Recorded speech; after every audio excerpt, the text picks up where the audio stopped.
A drowned teenager's body is recovered along the beach in Grand Isle, and 2 miles away, first responders airlifted another child to the hospital in critical condition after she was caught in a rip current.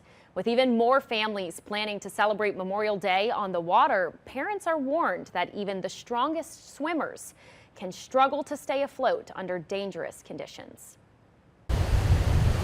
Once you go under, unfortunately, it's very rare you fight your way out of that. The rough waters off Grand Isle claimed the life of a 13-year-old boy Saturday afternoon. Authorities say he was swimming near the rocks by the Bridgeside Marina when he went underwater and never resurfaced. And Sunday, a 10-year-old girl required a water rescue from Grand Isle beachgoers and was airlifted to a hospital after getting swept out by a strong current. Parents of young children are now holding their little ones tighter. She's been in swimming lessons for 3 years and she's 6, so half her life. Nigel Crawford says he's no stranger to the waters of Grand Isle. As an avid fisherman, he says he wants his little girl to know her boundaries. I don't hide her from anything. I just want her to understand the dangers and then, and respect it. Hey, look, if it's too dangerous or if you don't feel safe, you don't have to do it. Grand Isle Police Chief Scooter Ressweber says the town did not hire lifeguards for its 7 miles of beaches, and there are no warning flags to signal water conditions. So on a weekend like this, they should have flags. Oh yeah, a flag system wouldn't be bad.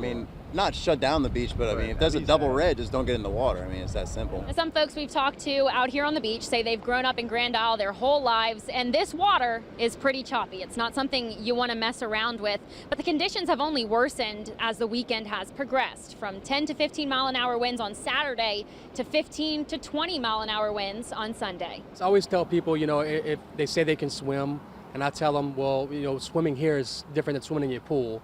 We have very bad currents, especially in the area where, he went down. The teenager's body washed ashore Sunday, shortly after the 10-year-old girl was pulled out of the waves about 2 miles down the beach at Catherine Lane. Police say just minutes after getting in the water, she was knocked off her feet by a wave and swept out by a rip current. An off-duty paramedic rushed over to perform life-saving CPR until first responders arrived. And then we seen the stretcher going to the helicopter. But they were able to get a pulse, get her on the air med, and fly her out to New Orleans. So at this point, we still don't have any updates on her. Last update, she did have a pulse, a strong pulse. As even more families pack their cars for a holiday out on the water, a reminder to keep a watchful eye. Yeah, as a kid doing it, our parents drank a little bit, but not that much. You can't let alcohol get the best of you. Same reason you come here is the same reason that'll make you not want to come here.